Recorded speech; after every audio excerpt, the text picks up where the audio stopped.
Welcome to the Flickering Torch podcast. This is Mr. Dead Scott. And Smite. And welcome back, everybody. It's been quite some time. I've got some great news, boys and girls. I finally played enough of Stardew Valley where we can actually talk about it. Yay! I know we've been promising for way too long to actually talk about this. And so, in honor of it, I'm wearing my Joja Cola t-shirt, which, drink till you're happy, everybody. Drink till you're happy. Don't forget you can find cans in your pond near you. Yeah, and other assorted garbage. Clearly the townsfolk do not like your farm. I named mine Black Thumb, so I guess I could understand that. So let's go into the intro of this. We've been talking about Stardew for God knows how long. It's been way too long. We're a little bit rusty this time and have also, as per our bylaws, been drinking. Yes. So this will be kind of fun. It'll be a wonderful little adventure. Rule of the podcast. Yay! So, first impressions, what do you think? Hands down, amazing. I love Stardew. Yeah. It is the most happy, inspiring game I can. It invokes happiness no matter what. I look at it, it's happy music, happy theme, everything's so bright and lovely. It is visually amazing. Overall first impression is just you grab the game and you instantly fall in love with it. Mm-hmm. Unless you are strictly into really dark themed games, you might not like Stardew, but I think anyone could pick this up and enjoy it. Oh yeah, no, it harkens back to kind of the nostalgia of the Harvest Moons. As you said, it's incredibly happy. It is bright, it's vivid, it's colorful. The music is absolutely wonderful. Whoever scored that, it's just perfect. You can tell we've done our research today. But like you said, the game itself, like it's easy to pick up. It's easy to immerse yourself in. It's very easy to find a happy outcome doing whatever the hell you want. You don't have to necessarily pick, quote, one path. The story is incredibly vague, but in a good way. Yep. And it's just a beautiful, wonderful, happy game. Like when I play it, I feel like I'm allowing myself to kind of fall back into that sense of just relaxation, and it's not a burden, and even though I'm stressed, it's a good type of stress on farming, and keeping my crops going and managing the little time clock. And I don't know, I feel 13 minutes per in-game day is pretty damn fair. Oh yeah. I think it's 13 minutes. You can correct me if I'm wrong in the comments below. Either way, it feels good timing. Yeah. I mean, it's such a happy game. It has pixelated-ish art because it is pixels, but it's so well done and smooth. It doesn't. I mean, it fits well, but it doesn't also feel like it's pixelated. Oh yeah, it's like, what we wish the NES, or excuse me, SNES could be. Yeah. It takes me back to those old games, but into a whole new open world, theme, I guess, because not the old NES games were not open world, except Legend of Zelda. Yeah, you could argue Link of the Past was open world-ish. Yeah. So, I mean, you could do whatever you want. It's just a total throwback. It's a brilliantly designed game. Oh, it's wonderful. I mean, it and the timing on when it came out, I argue, was an excellent execution timing. Like, it was in a time where, in the jumble of indie games, there's so many different choices, so many different options, so many great games out there. But this one, like, it seemed to hit all the notes beautifully. It hit the nostalgia feel. It hit the, new mechanic feel. It hit, like, the graphical feel. It hit, just the sandboxy kind of freedom feel that most players expect nowadays and want. Yeah. And it's, obviously we're fanboys about it if you can't tell already. Yeah. But it's just a beautiful game. Right. Oh, so. It totally, yeah. I mean, I'd equate it to, like, games to play before you die, which we'll get into that list later, but I'd put it up there with Bastion. Oh, yeah.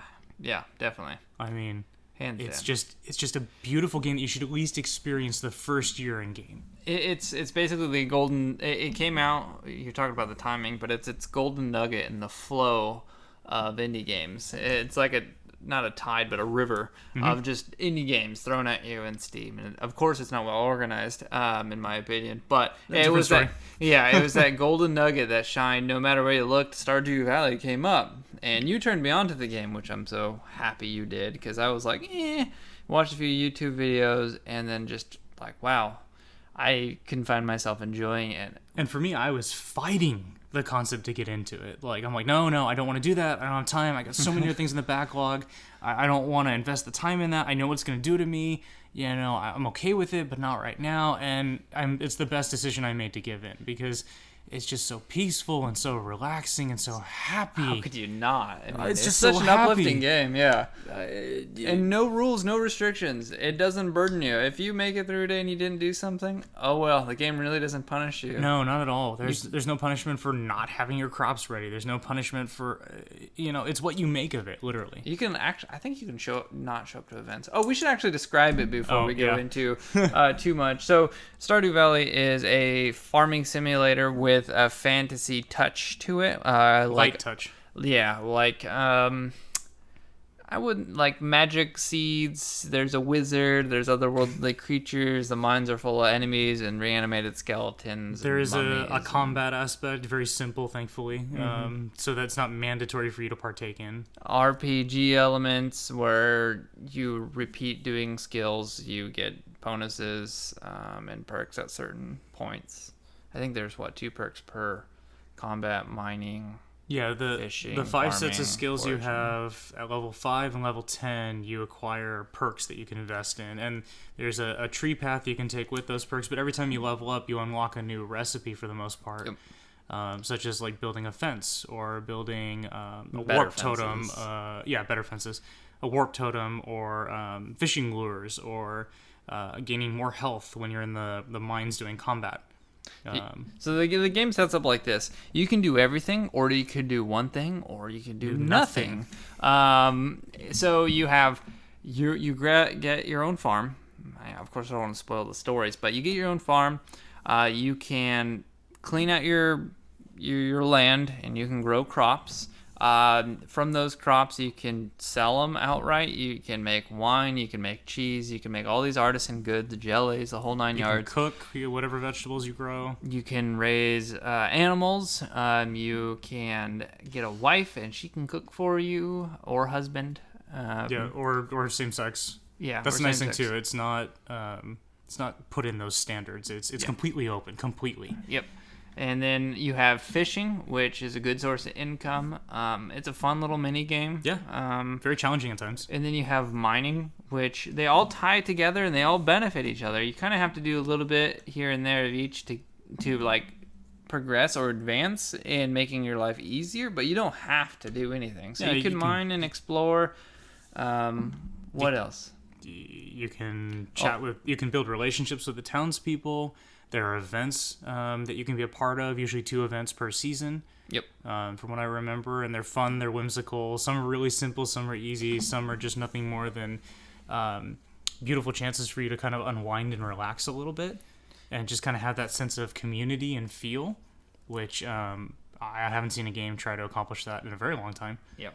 And there's I haven't found a game that really makes you want to actually engage in the community. Like it's been a long time. I love that aspect because I don't really want to give gifts to the people because I'm like, I don't want to give products away. I can sell them to make money, but at the same time I'm like, what's the money worth at that point? Yeah, it's like I can make stuff later, but having them benefit makes discounts and the little better. stories that you get from like sharing gifts to the people and building their trust and love like from them are fun and cute. And Minus the hobo.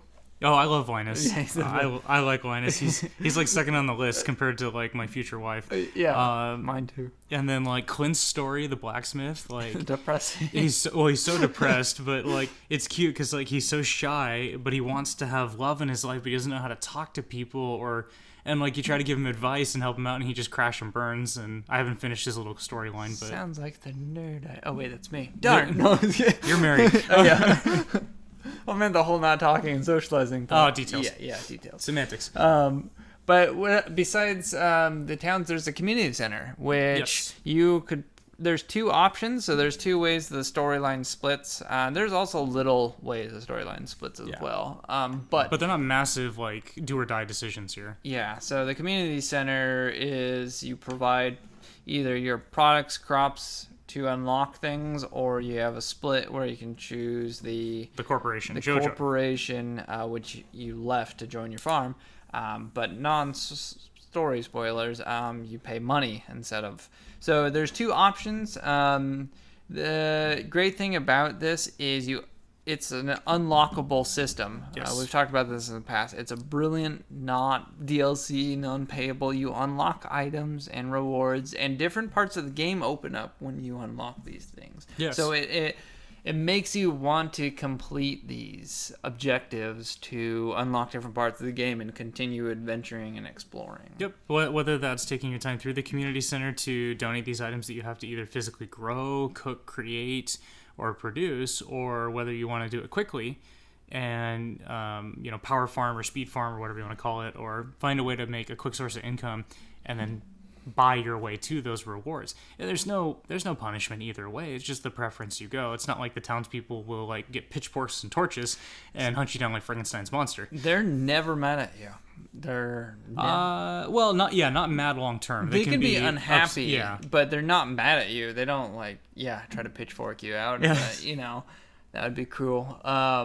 But it fits anyone's playstyle. Like you were saying, you could mass farm and speed if you were that kind of person you wanted to do it. But you can we'll get into it, but the replayability, there's different ways to play it. And if it fits you, you might want to go back and try it again. Well, I think that's where your experience differs from mine, because I know like my first year, someone gave me the advice of what the cash crops were, because I just wanted to spend winter upgrading, getting my animals prepared and ready, and building the farm the way I wanted it. Yeah. And so that's what I did all summer. I chose X crop. I'm not going to ruin it for you guys.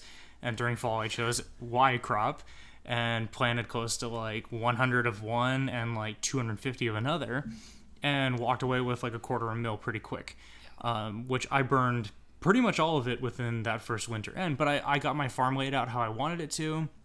I'm happy with the layout. There's a couple tweaks I'm going to make, but not too many. And it was a little taxing because like I sacrificed a lot of social stuff with the townspeople because I spent most of my time farming. Yep. Which now in the second year I'm actually trying to, catch up with everybody and have those stories and not have to worry so much about farming my plants and feeding my animals because it's all auto feed at this point. Where your experience... It's completely opposite. I went into it blind. I tried not to use the wiki or hit you up for any of it because I kind of wanted to enjoy it because I was getting bored of lack of game releases and stuff. And I was just kind of bored with the market at the time. So I wanted something new, and it was such a happy game. I needed it kind of at that time. I think we both needed it when it came out. Oh, yeah, definitely. So... it was something I just wanted to invest and let my mind go and explore and let happy things happen to me without knowing. I mean, as I went on, I kind of looked things up, like, how to win, whose gifts, or who likes what gifts, just, so I can get a little help around the farm. But so I decided my first year, so there's 30 days per season.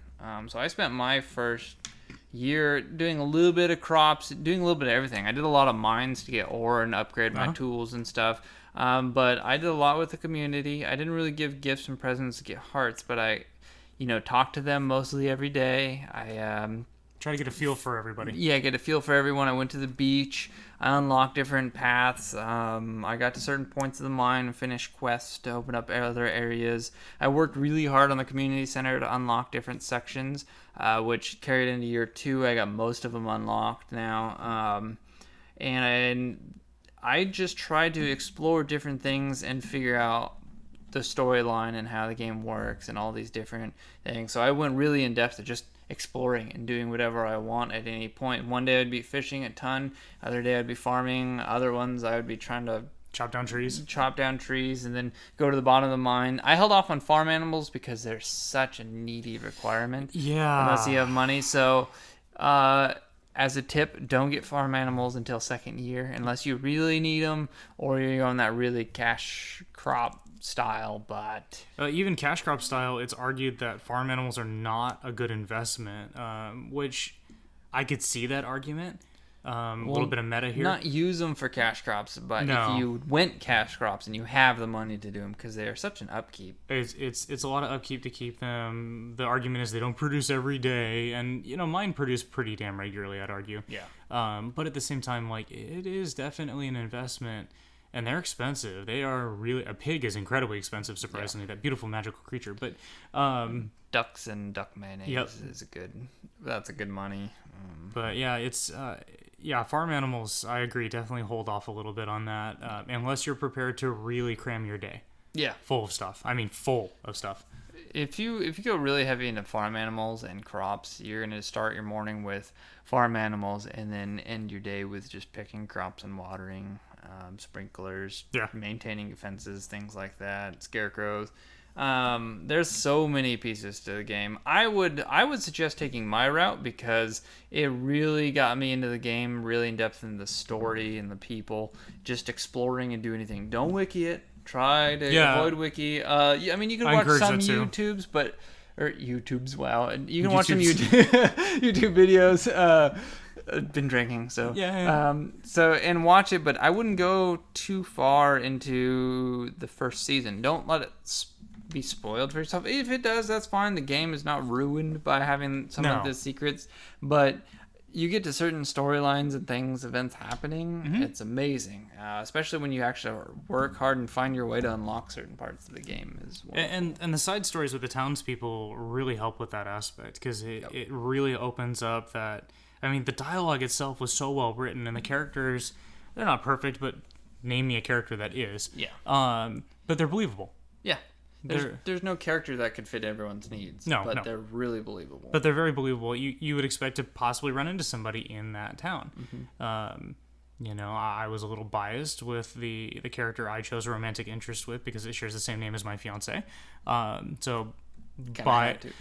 real world standards, I was screwed. But however, don't regret the decision. Love you, honey. Go ahead. I was gonna say it's amazing the side quests you can get into with them and the relationships. It's awesome. No, it's absolutely wonderful. Before we rant too much on that concept, because we've been going for a while, let's follow down our flowchart here. So, gameplay mechanics. So, anyone who's interested in picking it up, one of the great things about this is it's actually truly a very easy game, and not easy as in boring.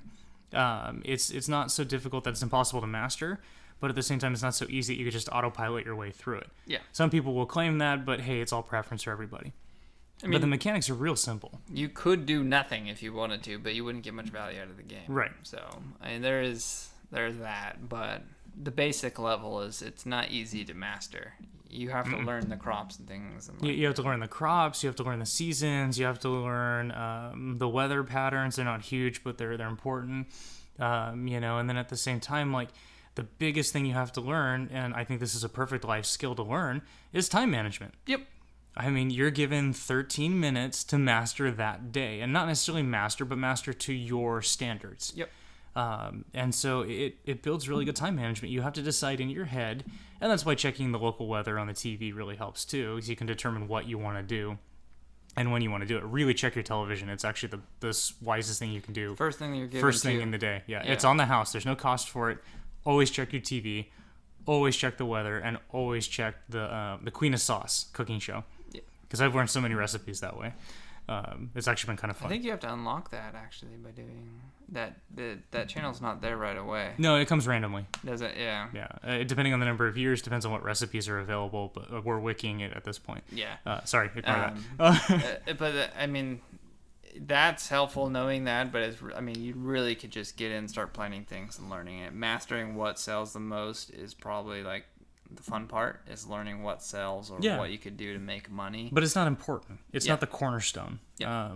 The controls are very simple. I mean, keyboard and mouse is probably the most appropriate way. For those of you who are getting it on consoles, if you haven't already, I can't remember when the release date is.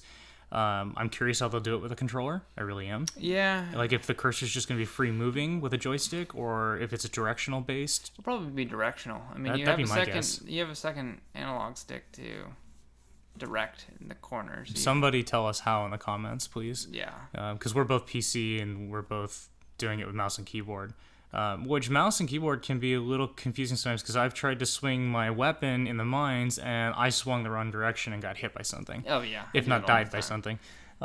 Lucky me. All the time. All the time.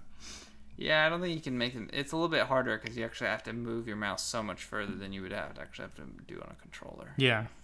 But there's no random number generation in that. Have you noticed that? Besides hitting or combat, when you're hitting. But have you noticed when you're doing crops and stuff, there's not really... Yeah, there isn't really much of RNG involved. I mean, there's a percentage on quality of crop, but it's somewhat calculated and predictable. Yeah, because what soils you use, what fertilizer. fertilizer. Yeah.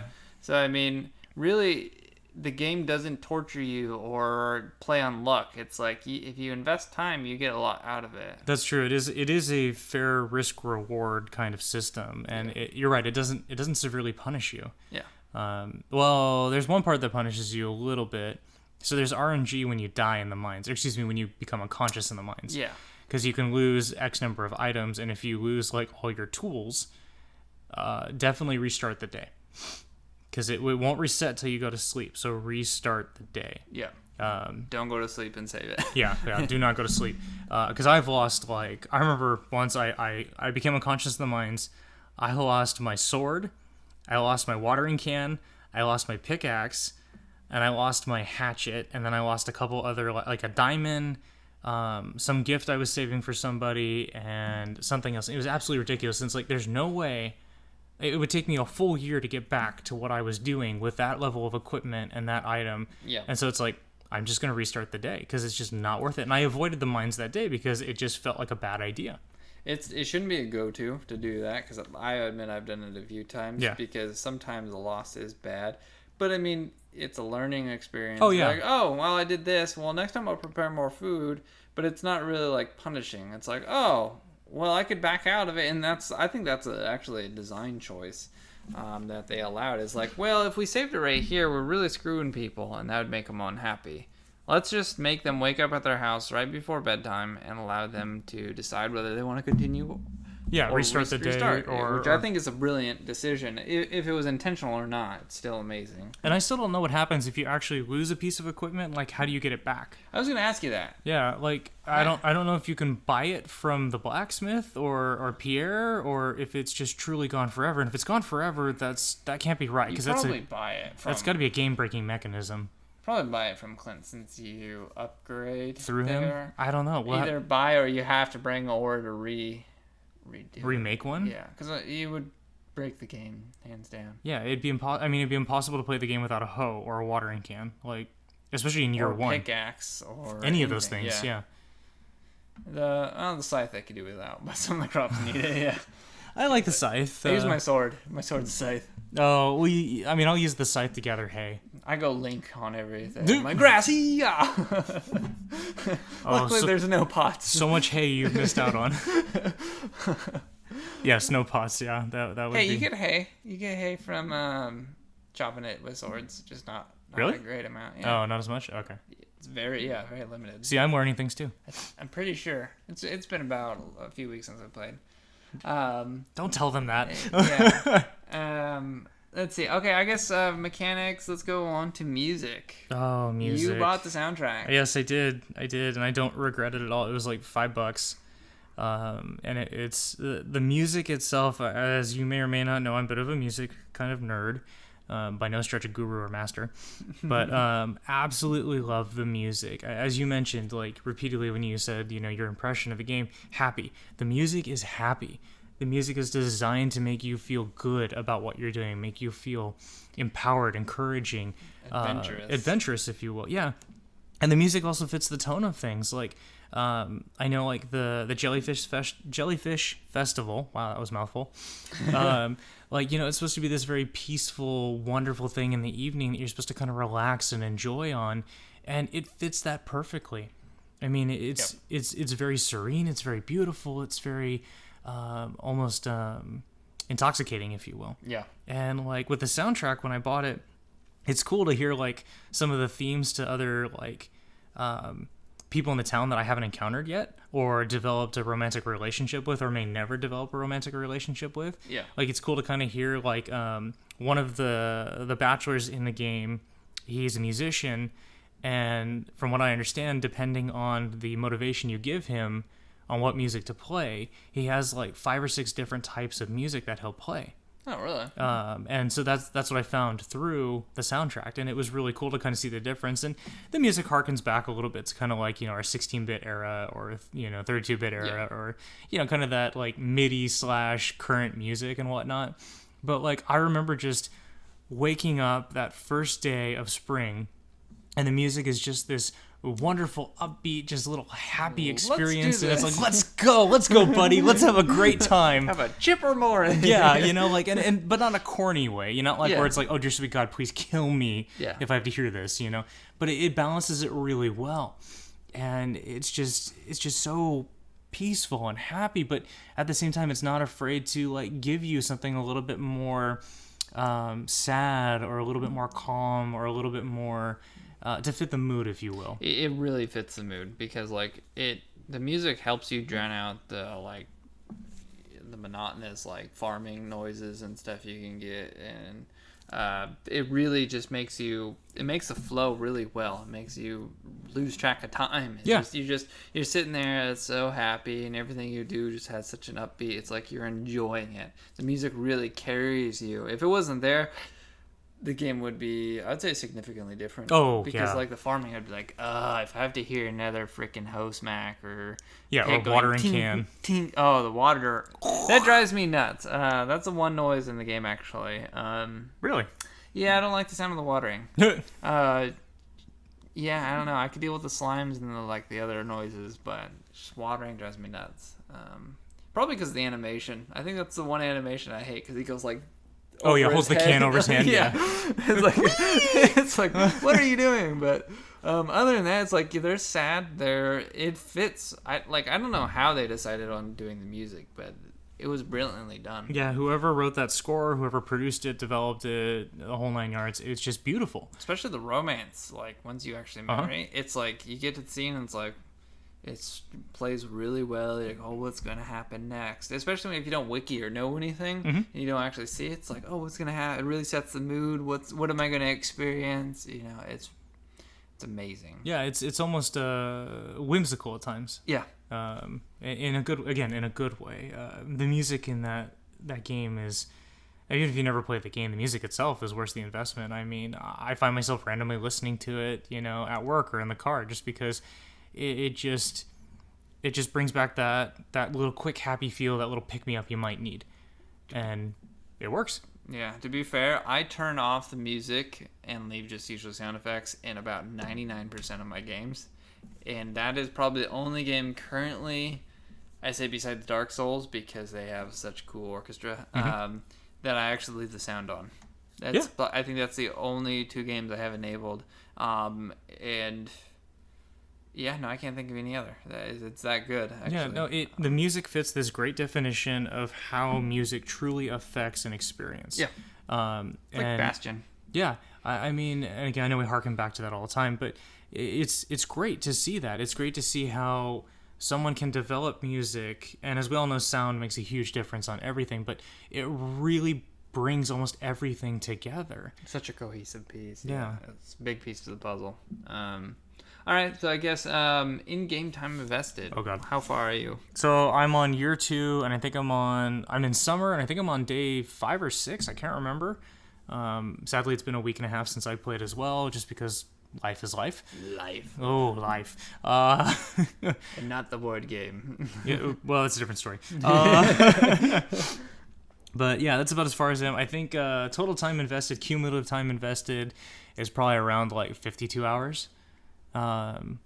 Which, if you calculate the time on that, each day is 13 minutes long. There's 30 days in a season. There's 4 seasons. Some of you people with math skills out there can kind of do the math. Plus, I've also had times where, there's times where time's paused in conversations. Yeah. There are times where the phone rang, or I had to go to the bathroom during one of those paused moments, so the clock's going to still somewhat run a little bit. Yeah. At least on Steam, it'll show that amount of time. Restarting sometimes. Yeah. Yeah. I mean, there's a lot, but I'm around the same hour-ish, but I did a little bit quicker. I'm fall of year 2, but I'm a few days into fall. I think I'm like day 10. Yeah, Yeah. So I'm around 50 hours or so myself. Yeah. I think I hit like 49.6 or 51. I can't remember. It's been a little bit. But And so with that, like I've heard of friends that have invested close to like 130 hours already cumulative time, and like they're on year 4 or 5 or some crazy thing like that. And I mean, just shows right there that this game has longevity to it. Yeah. It definitely wants, and it's not like, it wants you to play that long. It just gives you the option to play that long. I think the actual story wraps up on the 3rd year. Yeah. If you call it a story, I'm using air quotes here. Because but that doesn't mean the content ends. Right. There's the main quest, I believe. Yeah, the main story, quote, if you call it a main story, again using story loosely here, ends somewhere around year 3, but the game still allows you to continue. Yeah. Which is really cool. I'd like to see a little bit more, maybe, and I think they're working on it, like future development down the road, like because I know you can have children, but you told me the kids kind of stay as toddlers at that point. I think they stay young. I don't think they grow up. I kind of find it hard for me probably to go past year 4. I don't see me, because at certain points when I'm hitting year 2 and I explored so much of the beginning that I'm like, what's going to keep me interested? But every time I do something, I end up finding something that actually keeps me interested. So just as I'm about to get bored, I'm like, I don't want to do this anymore. Something new pops up and keeps me interested. I'm hoping that will continue. I know for sure that I'm guaranteed to keep playing until year 4 and be plenty occupied, and get everything max upgraded to that point, and get my farm. After that, I don't know about year 5, especially if the story ends at 3. I could see myself going probably to year 5, and then for the sake of investment and happiness and feeling that I'm satisfied with the game, probably put it down, and maybe come back to it a couple years later, because it definitely has some replayability, not a ton, but I could see it having, I could see let Stardew sit on the shelf, digital shelf if you will, for 2 or 3 years, and maybe just have a couple bad weeks in a row or a couple bad days in a row. It's I want something happy, I want something relaxing, I want something I haven't had in a while, I want that old feel of a good flavor, and picking it up again. I could see myself doing that. I've done that with countless games in the past. I've replayed, I think, Final Fantasy IX 6 times at this point, and those are huge investments in time. Those are 30 plus hour games easily, rushing, mind you. I would say I could probably put it down after hitting that. I don't know, I could restart now and start a little bit in the character, but then again, I haven't explored everything and upgraded everything. So I'd say if I hit end of year 4, year 5, I would say I'd probably put it down for a little bit. I could restart and choose, instead of the community center, going the Jojo Mart. The corporation? Yeah. Drink till you're happy. But there's not a lot of change, but I know there's things that I would have done differently if I restarted. And I think that would be my replayability factor. I'm I should probably do this first. There's a part of mastery that you want to actually go back and replay the game again. And you're I could do this better, quicker, and get these recipes or learn, So since you kind of learned it, it's kind of good to challenge yourself. As I was talking about before, is Twitch stream where you have to do certain things in a... a fishing only challenge, so you only fish throughout the entire game, or get this done by certain, the first season or things so. There's a lot of replayability and challenge factors in that. But since I don't do Twitch or really play this with friends much, besides we talking, it's not designed to be a competitive game either. You can make those personal challenges available to you, but it's not mandatory. If you played the game and you want to get a little more out of it and you want to see if you can really challenge yourself, totally see if you can do it with nothing but foraging. That's what's great about the game, is you can do whatever you want, and you can make challenges or not. You could just make it to year 4 and drop it for good, but I say there is replayability to the game. There's quite a bit. It's just the motivation. If you spend so much time, you're going to spend about 100 hours getting to year 4 or 5. Yeah, that's my assumption. So it depends on if you want to continue over 100 hours after that, unless you want to give it a time period. But I'd say it definitely has replayability. Oh yeah, and I'd say, it. Lost where I was going with this. I'll be honest with you. Never mind. Again, drinking. Yeah, so I'd say the best way to put it, there's more than one way to build a farm. Yes. Well, let's take this even a grander step. There's more than one way to have, quote, a happy life. Yep. and the game gives you that freedom, that luxury. It just depends on how much you want to continue trying to get that life, or how many lives you want to attempt, or if that's in a nutshell. So feelings on the whole experience, kind of a roundup here. Feelings on the whole experience, I do not regret any second I've spent in that game, none whatsoever. And the best thing about it, guys, is it's $15 Steam sale. It's like 12, I think, which is over at this point, but it's super affordable. I think I think I spent 15 or 17 on it. But it is worth triple that. Like, if people truly understood how wonderful the game is, which most people do, I could see most of us not arguing the concept of paying $50 to $60 for it. Yeah. I would definitely put, now knowing what game it is, I would say I'd put $40. Yeah. Oh, easily. Just because it's such a good quality, and the typical like entertainment hour value to how much per dollar. Yeah.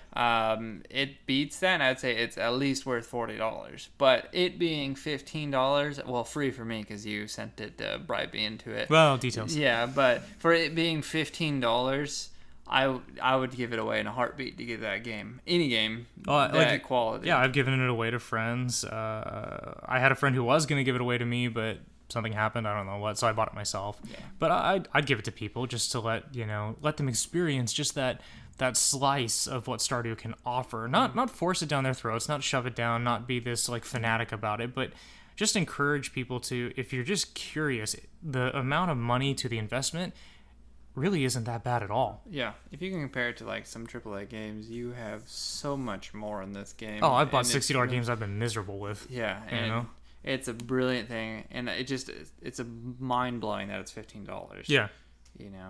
No, it's absolutely wonderful. I mean, even the price fits the feel of the game. Yeah, and there's still updates coming. It's fully released. It's not a early access Steam game, which drives me nuts. It's a fully released game that's still getting content and updates for $15, and we're not even halfway through it. And for $15, we've already put 50 hours.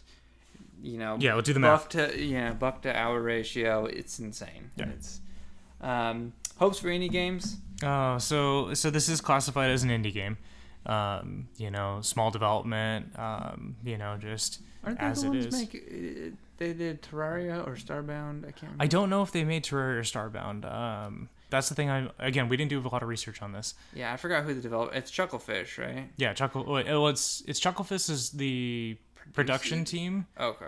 And Concerned Ape was the creator. Gotcha. That's right. So if I said that right. Again, drinking. Yeah, I think Chucklefish did Terraria or Starbound. I can't remember. All right. But Concerned Ape, brilliant. That man's a genius. I really hope that indie games really follow suit behind them. And not necessarily like the same style is what we're saying, but more of that feel, that kind of attention to detail. Yeah, attention to detail, quality, that kind of happy-go-lucky feel. Again, not driving it towards Stardew, but just it makes you feel something. It's emotion invoking. Yeah, and a quality game. Yeah. Not just something slapped together, not a shoot 'em up, not a hack and slash, not early access. It has depth. It has a lot of depth. Tons of depth. It has great music. It's a cohesive piece. I mean, it's hands down, it's an all around package, and you don't find that in indie games very much. At least the ones cluttered in Steam. There are of course pieces. Oh yeah, and there are great games out there. There are great indie games out there. I've found my fair share of them. Everybody has. Oh yeah. They're wonderful, but with this one really struck a note in the heart. I mean, like, there are moments in that game where you can get choked up a little bit. There are moments where like it stabs you right in the feels, as the kids say. So it's not like we want you to copy this game, indie developers. We just want you to take a look at it and understand why the game is so great, and put those pieces into your idea, your creation. This is like, see how well they've built it, and then follow that kind of method. Final thoughts. Why are you not playing Stardew right now? Yeah. Sorry. Well, I mean, you should listen to us, of course, but after us, then Stardew. Yeah. Finish the last couple minutes or seconds of this podcast, and then we'll play Stardew. I'd say hands down, for $15, it's probably one of the best indie games. Bastion's still my favorite, but Different category. Different category. For indie games, it's definitely one of my favorite top two. So, oh yeah, no, definitely. Like I said, on the list of games to play before you kick the bucket, that is right up there. Yep. It's just a beautiful experience. There's not really much else. I don't have a complaint, honestly.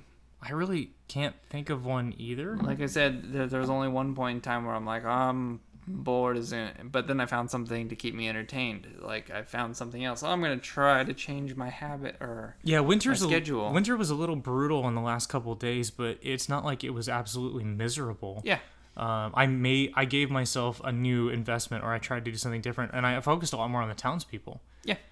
When I felt bored doing the same thing. Exactly. So you might get bored with it, but then you realize you just have to try something new. So I mean, that's my only complaint. Other than that, for $15 or cheaper, it is probably hands down one of the best games made. Oh yeah. Up to date for. Yeah, to date, beautiful experience. Happy. Just. Again, why are you not playing it? You should stop listening to me and start playing. Yeah, good throwback theme too. Yes, I love the art. If you guys haven't seen the art, it is very whimsical and beautiful. I bought the stickers. yeah. I mean, that's one thing we didn't bring up, and I want to close soon. But the art is when you get to certain events and you see like the petals floating, the pixel. It is absolutely beautiful. Yeah, we should have talked about that. Yeah, I forgot. Well, you can experience it yourself now. Yeah, I won't spoil it for you, but at moments in the game, it is just gorgeous. It is absolutely. It's perfect wallpaper. Screenshot anything, you'll be happy. Yeah, but I guess that wraps it up. Yep. We're gonna call it there because we could rant for many more hours and we would be wasting your time. And I'm sobering up a little bit, so this isn't helping. Oh, question. Forgot to pose a question. Oh yes. Have you guys tried Stardew Valley? If so, do you like it? And if you have any complaints, we'd like to know, actually, because tell us. We are in love with the game, but that doesn't mean you are. So if you have found a complaint, let us know. Or what do you think they can improve upon? Yeah, it'd be fun to do a little spirited discussion. Yep. On our thoughts on opinions. We're not the type of people that will just belittle you for it. We'll probably make fun of it or take it seriously and try to really explore that option. Yeah. Definitely. So that was it, guys. Thank you for joining us. Leave your comments below. And keep listening. Yep. Keep listening, please. This is Smite This and Mr. Dead Scott, and bye-bye.